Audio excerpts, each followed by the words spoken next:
तनकीद करे ही करेगी। जिन शाखों पर फल होते हैं उन पे पत्थर आते ही आते हैं। शुरुआत करो, बैठा हुआ शख्स कभी गिरता नहीं है, और जो चलना शुरू करता है गिरता है, ठोकरें खाता है, उठता है, और फिर गिरता है, उठता है, फिर गिरता है। इंसान मैच्योर बनता है, मैच्योरिटी आती है। और जब इस तरह से जब इन हालात से हम गुजर के किसी एक मकाम पे पहुंचते हैं तो हमारे अंदर एक लाइटनेस आती है। इस दुनिया के इस छोटी सी ख्वाहिशों से निकल कर एक वसी दुनिया में पहुंचें।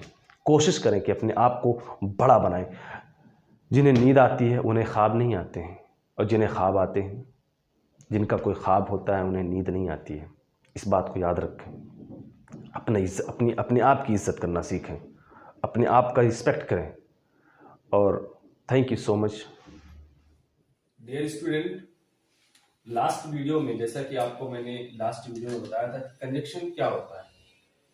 कंजक्शन एक ऐसा वर्ड होता है जो दो या दो से ज्यादा शब्दों को, फ्रेजेस, क्लॉजेस और सेंटेंसेस को जोड़ता है।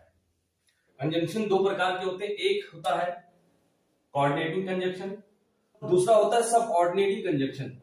तो कोऑर्डिनेटिंग कंजंक्शन का मतलब होता है इक्वल रैंकिंग। इसका मतलब होता है कि एक ही प्रकार के, एक ही श्रेणी के, बराबर के जो शब्द होते हैं, जो सेंटेंस होते हैं, जो जुमले होते हैं, उनको जोड़ा जाता है। कोऑर्डिनेटिंग कंजंक्शन का मतलब ये होता है, यहां पे है coordinating conjunction are always used to join two equal ranking words, phrases, clauses and sentences। जो कोऑर्डिनेटिंग कंजंक्शन का मतलब होता है कि एक श्रेणी के उस कंजंक्शन को जोड़ने के लिए हम कोऑर्डिनेटिंग कंजंक्शन का, उन शब्दों को जोड़ने के लिए, उन फ्रेजेस को जोड़ने के लिए, उन क्लॉजेस को जोड़ने के लिए कोऑर्डिनेटिंग कंजंक्शन का प्रयोग हमेशा किया जाता है जो एक श्रेणी वाले हों।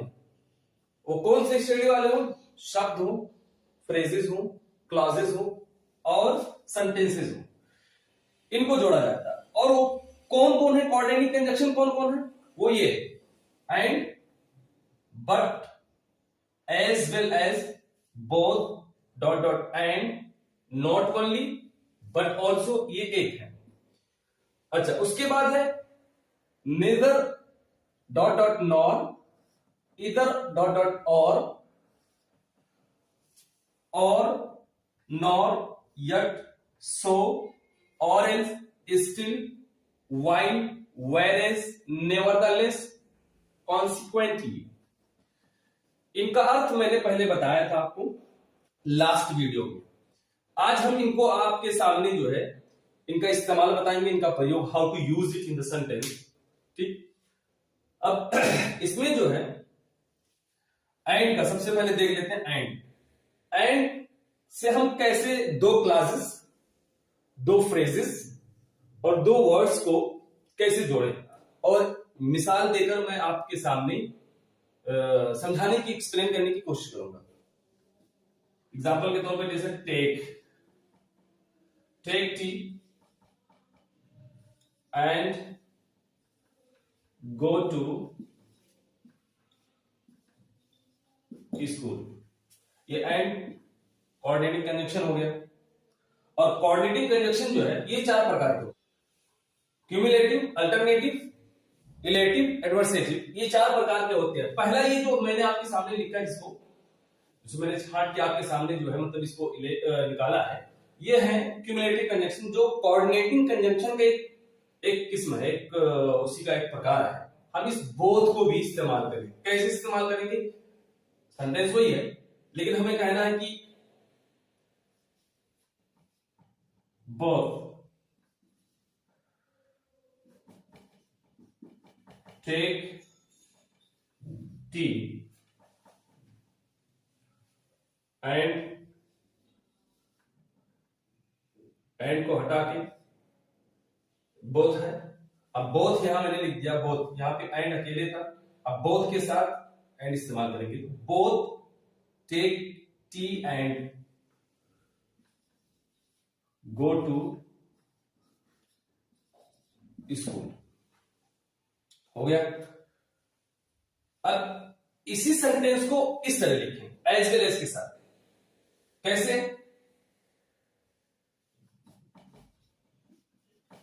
Take tea as well as go to school। अब इसी सेंटेंस को नॉट ओनली बट ऑल्सो के जरिए हम कंजक्ट करें, जोड़ें।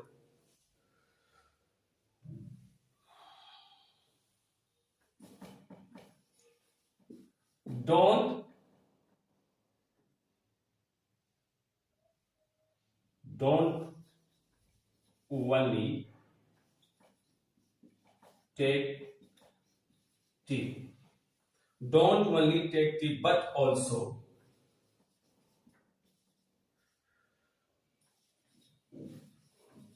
go to school। देखिए, डोंट ओनली टेक टी, सिर्फ चाय ही मत पीना, स्कूल भी जाओ, यानी दोनों काम करना है। Don't only take tea but also go to school, सिर्फ चाय ना पियो बल्कि स्कूल भी जाओ। यहां इसका अर्थ है take tea as well as go to school, चाय पियो और स्कूल भी जाओ।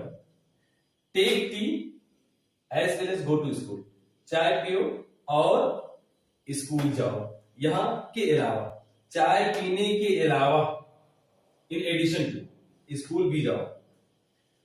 So take tea as well as go to school, both take tea and go to school, both दोनों, यानी स्कूल जाओ मतलब ये हुआ स्कूल जाओ, चाय पियो और स्कूल भी जाओ, दोनों काम करना है। यहां बोथ को जोड़ा गया किससे, करीम और रहीम दो नाउन है, इनसे जोड़ा गया। नो लेस देन की इस्तेमाल किया जाता है एक लंबी तादाद पे, अमाउंट पे, स्मॉल डिग्री के लिए भी इस्तेमाल किया जाता है और अमाउंट के लिए भी इस्तेमाल किया जाता है। तो यहाँ पे जो इस्तेमाल किया है, यहाँ पे एक डिग्री के लिए इस्तेमाल किया गया, और डिग्री उसी के लिए इस्तेमाल किया जाता है जब किसी हम तुलना करें किसी एडजेक्टिव के बारे में, नंबर के बारे में नहीं करते। हम यहाँ पे जो है डिग्री के लिए इस्तेमाल किए हैं she no less than her lover. अब हर लवर जो है, इनोसेंट क्या है, एडजेक्टिव हो गया। अब इनोसेंट जो है, इसकी डिग्री, इस इनोसेंट की डिग्री मापने के लिए ये इस्तेमाल किया गया। कहां इस्तेमाल किया गया, दो सब्जेक्ट के बारे में। She no less than her lover is innocent, वो अपने आशिक से कम मासूम नहीं है। एक हो गया दो सब्जेक्ट के बारे में। दूसरा एग्जांपल देख लीजिए, she loves no less than hates himself. She subject हो गया लव और हेट, ये दो वर्ब हो गए। इन दोनों वर्ब के बीच में जो है क्या रख दिया गया, नो लेस देन। अब हमने जो इस्तेमाल करने का जो तरीका बता रहा हूं कि वो प्यार करती है, कम नहीं नफरत से, उससे। एक एग्जांपल मैंने दिया है, बात को समझना है कि वो नफरत और मोहब्बत दोनों करते हैं। She no less than her brother. अब यहां पे दो सब्जेक्ट, यहां पे दो वर्ब के बीच में रखा, यहां पे दो सब्जेक्ट के बीच में। दो सब्जेक्ट कौन कौन भी है, हर ब्रदर एंड शी। अब यहां पे हर ये प्रोनाउन है और शी भी प्रोनाउन है, ये पॉजेसिव केस हो गया और शी ये सब्जेक्टिव केस हो गया। और दोनों का कंडीशन क्या है, सब्जेक्ट है, दोनों के बीच में नो लेस देन रख दिया गया। और यहां पे आया है tells, she no less than her brother tells, वो अपने भाई से कम झूठ नहीं बोलती है, यानी झूठ वो भी बोलता है, दोनों बोलती है, दोनों बराबर बोलते हैं, उससे कम नहीं बोलते। अब जितना भी बोलते चाहे कम बोल, बात ये हो गया। तो अभी हम अब पूरा एग्जांपल यहाँ पे हमने समझा दिया। एंड को जोड़ने का तरीका, जहां भी दो सब्जेक्ट के बीच में, दो सब्जेक्ट यानी दो वर्ड्स के बीच में, दो क्लासेस के बीच में, दो फ्रेजेस के बीच में और दो सेंटेंसेस के बीच में भी प्रयोग कर सकते। अब आगे समझते हैं और either, dot dot nor, neither dot dot nor, else और अदरवाइज। और का यहाँ अर्थ है दो चीज़ों में से या दो शब्दों में से, दो बातों में से किसी एक को चुनना है। इसको कहते हैं, ये कंजक्शन जो है अल्टरनेटिव कंजक्शन कहा जाता है इनको। दो चीज़ें हैं, दो चीज़ों में से किसी एक को चुनना है। तो आप जो है इन कंजक्शन को इस्तेमाल कर, कंजक्शन ये है और एल्स डॉट डॉट और neither dot dot nor else otherwise, let him weep और ही विल डाई, उसे रोने दो वरना वो मर जाएगा। ये दो सेंटेंसेस हैं, इन दोनों सेंटेंसेस को कंजक्ट किया गया है और के जरिए से। दूसरा एग्जांपल समझें। अब ये जब आइदर और आर, नाइदर और नॉर, जब ये अकेले आइदर और नाइदर ये जब अकेले इस्तेमाल होते हैं बिना और के और बिना नॉर के, तो इनको प्रोनाउन और एडजेक्टिव दोनों तरह से इस्तेमाल कर सकते हैं। जैसे एग्जांपल देखिए पहले,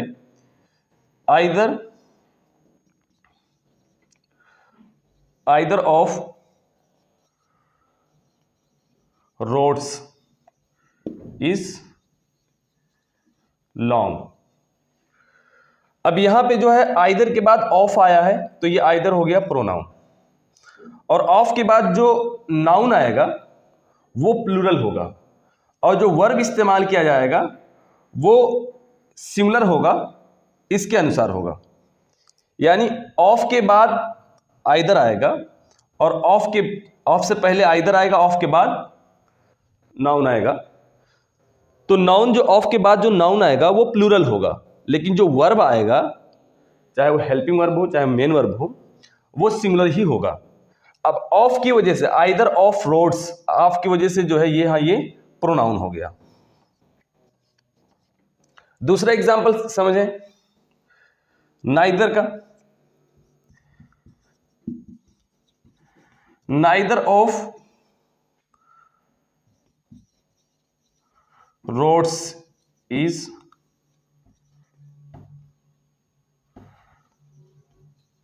लॉन्ग। नाइदर ऑफ मानी नन ऑफ टू, और आइदर ऑफ माने वन ऑफ टू, यानी दो में से एक, और इसमें से यहां नाइदर का मतलब था दो में से कोई एक भी नहीं। तो नाइदर ऑफ यहां आया, अब ये ऑफ आया, इसकी वजह से ये नाइदर हो गया प्रोनाउन। नाइदर ऑफ प्रोनाउन की तरह इस्तेमाल हुआ है यहां पे। अब इसको अगर एडजेक्टिव की तरह इस्तेमाल करना है तो क्या, अब समझिए कि आइदर रोड, अब यहां जब एडजेक्टिव की तरह आइदर और नाइदर को प्रयोग करेंगे तो नाउन ये होगा सिंगुलर और वर्ब भी सिंगुलर होगा। नाइदर यहां इस्तेमाल किया गया है नाउन से पहले, और नाइदर एडजेक्टिव की तरह इस्तेमाल हुआ है, इसलिए जो है यहाँ पे ये नाउन जो नहीं है रोड, ये सिंगुलर है, प्लूरल नहीं है। यहाँ पे भी ये रोड जो है सिंगुलर है, प्लूरल नहीं है, और वर्ब भी सिंगुलर है, प्लूरल नहीं है। तो यहाँ इस तरह इस्तेमाल किया जाएगा। जब ऑफ के बाद, आइदर के बाद जब ऑफ नहीं आएगा तो एडजेक्टिव होगा, आइदर के बाद ऑफ आएगा तो ये प्रोनाउन होगा। तो यहाँ एडजेक्टिव की तरह इस्तेमाल हुआ है और यहाँ पे प्रोनाउन की तरह इस्तेमाल हुआ है। आई आइदर स्माइल और लाफ, मैं या तो मुस्कुराता हूं या तो हंसता हूं। She either sings a song और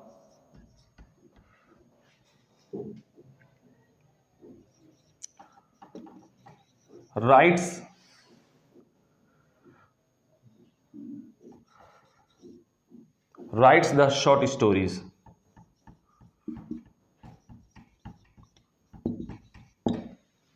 दो सेंटेंसेस हैं आपके सामने रखे हुए हैं, हमने आइदर को प्रयोग किया है। अब यहां पे आइदर का प्रयोग किया गया एक वर्ब के पहले, और यहां भी और का प्रयोग किया गया एक वर्ब। तो जो भी पार्ट ऑफ स्पीच होगा उसी के पहले ही इस्तेमाल करेंगे, जोड़ा गलत नहीं करेंगे। अगर दोनों को इस्तेमाल किया वर्ब के पहले तो वर्ब ही, दूसरा भी वर्ब के पहले। अगर पहला वर्ब के पहले तो दूसरा भी वर्ब के पहले। अगर पहला जो है नाउन के पहले तो दूसरा भी नाउन के पहले। यहां पे भी देखिए, she either sings a song और राइट्स द स्टोरी, वो या तो गाना गाती है, एक गाना गाती है, या वो छोटी कहानियां लिखती है। अब हमने यहाँ पे जो है इसको वर्ब के पहले, जिस पार्ट ऑफ स्पीच के पहले जिसको पहले इस्तेमाल करेंगे उसी को वही पार्ट ऑफ स्पीच दूसरे के साथ भी इस्तेमाल किया जाएगा। ये नहीं कि एक को वर्ब के पहले इस्तेमाल कर दिया और दूसरे को नाउन के पहले इस्तेमाल कर दिया, तो जोड़ा गलत हो जाएगा, उसका अर्थ समझ में नहीं आएगा। इसीलिए आप इस बात को ख्याल रखें। अगर अब अगर हमें दो नाउन से पहले इस्तेमाल करा, जैसे देखिए उसका भाई या वो मेरा पेन चुराता है, ये हो गया। अब इसी तरह से यहां पे ये है कि दो चीजों में से किसी एक को सिलेक्ट करना है। दो चीज, दो बात, दो शख्स, दो वर्ड्स, दो शब्दों के बीच में से किसी एक को चुनना है, यानी वन ऑफ टू। आइदर और के मतलब ये होता है वन ऑफ टू, दो में से किसी एक को चुनना, अल्टरनेट्स इसको कहा जाता है। दूसरा देखिए नाइदर। नाइदर का समझ लीजिए, नाइदर वो ना तो खाता है ना तो पीता है। ही कैसे कहेंगे? He neither eats nor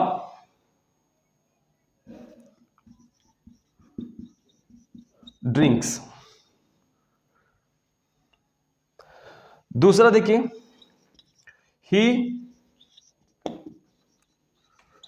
he neither pledge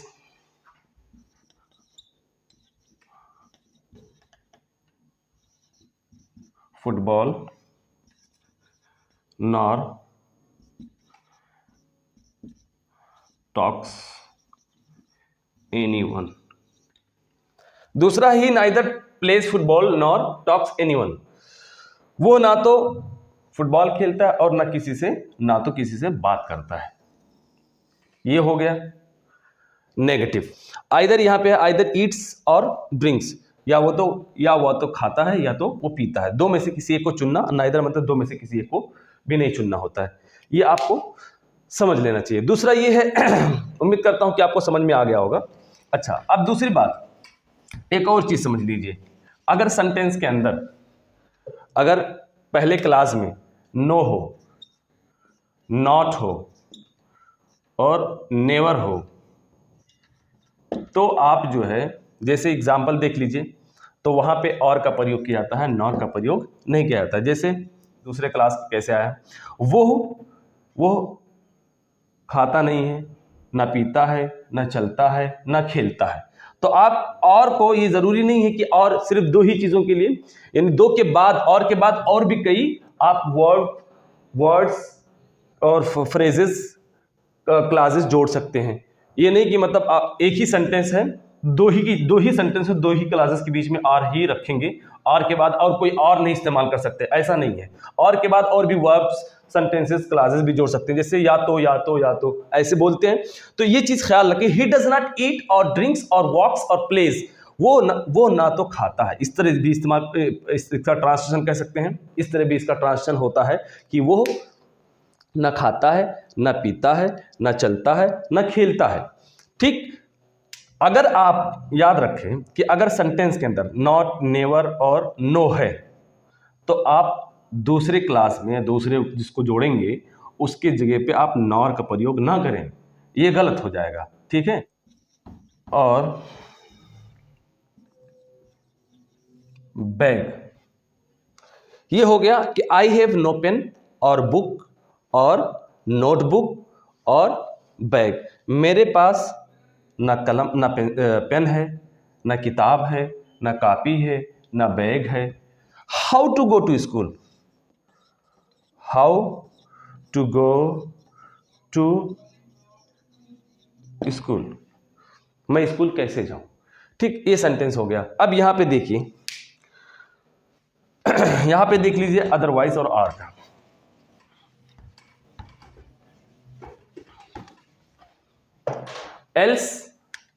else और अदरवाइज। एल्स माने होता है वरना, ठीक है, वरना। अदरवाइज यहां वरना के अर्थ में इस्तेमाल करेंगे, वरना नहीं तो। ध्यान पूर्वक चलो, वरना दो सेंटेंसेस को जोड़ दिया, दो क्लासेस को जोड़ दिया। अब आपको जो है देखिए, दोनों के बीच में वॉक केयरफुली, ध्यान पूर्वक चलो, वरना यू विल फॉल डाउन, तुम गिर जाओगे। अब यहां पे अदरवाइज की जगह पे आप एल्स भी इस्तेमाल कर सकते हैं, है ना। देखें कैसे, walk carefully else you will fall down, ध्यान पूर्वक चलो, else you will fall down, वरना तुम गिर जाओगे। वर्क हार्ड और you will not pass in the examination, कठिन परिश्रम करो वरना आप एग्जाम में, इम्तिहान में फेल हो जाओगे। यहां पे जोड़ दिया गया दो सेंटेंसेस को। देख लीजिए, है ना। तो ये चीज़ें आप आसानी से समझ सकते हैं, प्रैक्टिस ज़रूरी है, तो आप प्रैक्टिस करते रहें और आसानी से आप ये चीज़ें समझ जाएंगे। तो ये रहा आपके सामने जो मैंने अभी बताया है, इसे अल्टरनेटिव कंजक्शन बोलते हैं। उसके बाद जो है अल्टरनेटिव कंजक्शन का तरीका भी बताया और कैसे इस्तेमाल करना ये भी बताया। तो उम्मीद करता हूँ कि आपको समझ में ये बात आ गई होगी। आगे देखते हैं, खैर अब आगे समझ लेते हैं कि but still yet nevertheless whereas while only, ये इसका इस्तेमाल कैसे करते हैं। दो स्टेटमेंट के बीच में क्या करता है, अपोज करता है, opposition and contrast. He does not work hard in the study, वो पढ़ाई में मेहनत नहीं करता है लेकिन वो पास हो जाता है। अब यहां पे देखिए, मेहनत ना करना और पास हो जाना, दोनों के बीच में क्या है, अपोजिशन है, कॉन्ट्रास्ट है। इस वजह से आप बट का इस्तेमाल यहां पे कर सकते हैं। अगर कॉन्ट्रास्ट और अपोजिशन अगर दो कथनों के बीच में, दो स्टेटमेंट के बीच में, दो सेंटेंसेस के बीच में, दो क्लासेस के बीच में, दो फ्रेजेस के बीच में और दो वर्ड्स के बीच में अगर पाया जाता है तो आप वहां पे इस्तेमाल कर सकते हैं। इसकी जगह पे, बट की जगह पे देख लीजिए, बट की जगह पे आप इस्तेमाल कर सकते हैं he does not work hard, yet इस्तेमाल कर दें। He does not work hard in study yet he passes in the exam, वो पढ़ाई में मेहनत नहीं करता है फिर भी ही पासेस इन द एग्जाम, वो एग्जाम में पास हो जाता है। अब यट की जगह पे आप स्टिल का भी प्रयोग कर सकते हैं, जैसे ही स्टिल, फिर भी वो एग्जाम में पास हो जाता है। वो मेहनत नहीं करता है फिर भी एग्जाम में, अब दो चीजों के बीच में, दो सेंटेंसों के बीच में कॉन्ट्रास्ट हुआ, यहां पे इस्तेमाल कर सकते हैं। ऐसे इसकी जगह पे आप नेवरदलेस का प्रयोग कर सकते हैं। नेवरदलेस जैसे दोनों सेंटेंसों के बीच,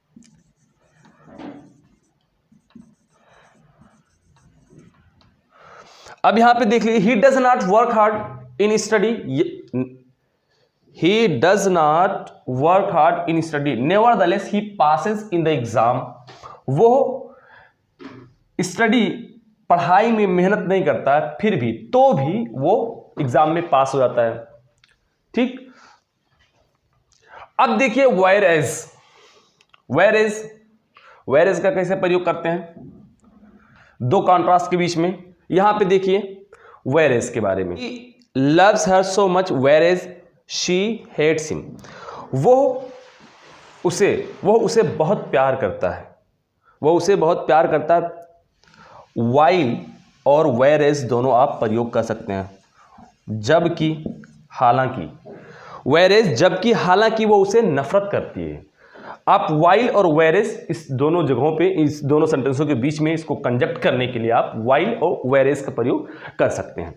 तो आप देख लीजिए, he loves her so much while whereas she hates him, वो उसे बहुत प्यार करता है जबकि हालांकि वो उसे नफरत करती है। वो बिल्कुल ठीक था, ही वॉज ऑल राइट, वो बिल्कुल ठीक था, सिर्फ थक गया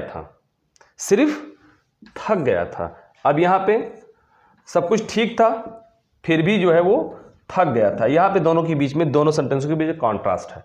तो उम्मीद करता हूं कि आप समझ गए होंगे, but still yet nevertheless whereas while only. But अब समझते हैं इलेटिव कंजक्शन। इलेटिव कंजक्शन क्या होता है? इलेटिव कंजक्शन का मतलब होता है to express the inference and conclusion about anything.